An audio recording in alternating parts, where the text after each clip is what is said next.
Hello UTC Mocs, spring break is only a week away and the temperatures are looking nice, but we have a change in your forecast. I will tell you what change that is coming up.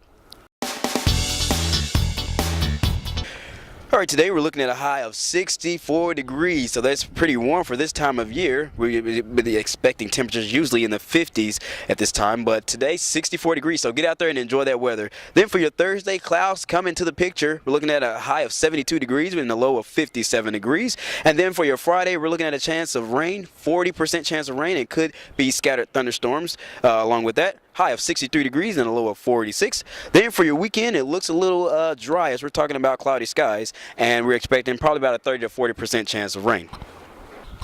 All right, UTC Mocs, that does it for your forecast. Don't let the weather stop you for spring break. Even though those rain chances are out there, don't let that stop you. Get out there and have a great time because I know a lot of us need that break. But one more thing before I leave you, that is this Sunday we spring forward. So that means that we lose an hour of sleep. So when it turns 1 o'clock, it'll actually be 2 o'clock.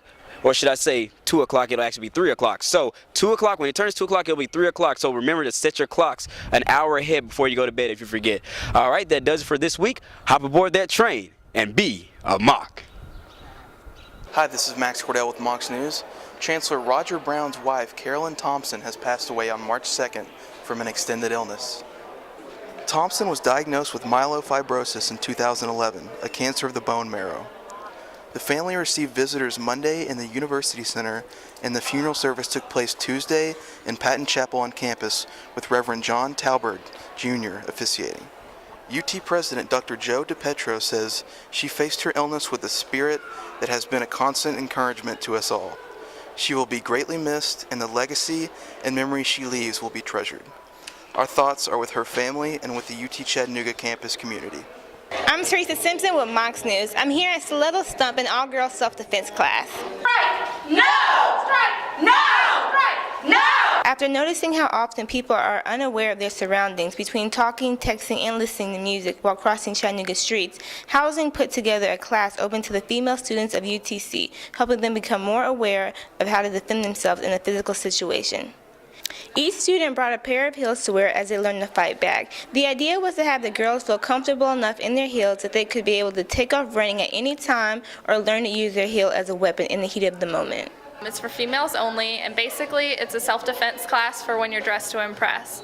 So we're trying to get awareness out there that yes, you can go out, you can look hot, you can wear the high heels and look good, but you also need to know how to use those tools as defense mechanisms in case you are coming home and you possibly get attacked. You need to know how to leave or how to run, how to get out, and so it's more of an awareness program for students just to be aware of how they can protect themselves coming home at night. As far as us being on campus, it's not that big of a campus, but still things happen, so it's important for us to know how to defend ourselves. For those interested in a 2-day self-defense class, the Rape Aggression Defense Program will split in 2 days, Tuesday, March 20th and Thursday, March 22nd in the ARC. The class will be from 6 p.m. to 9 p.m. each night and will focus on the realistic self-defense tactics and techniques. The program is taught by the National Certified RAD instructors and will be open to women only. Hello, my name is Alexander Skae with Mocs News. A new organization on campus called the Paranormal Scientific Investigators. We were here last week for recruitment.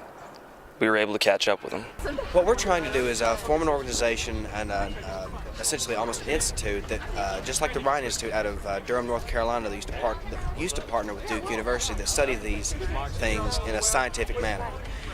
Looking for, using the scientific method and other scientific equipment to actually put some validity to, or some validity or the lack thereof to these claims of psychic ability, paranormal phenomenon, such as ghosts, things like that, and anything else where it can be either proven scientifically, definitively, or disproven. We have already been to the Confederate graveyard and then the cemetery that's next to it. We've investigated the area right behind Brock because there's some really interesting history there from where back when it was a medical lab they actually used to steal bodies from the graveyard to experiment.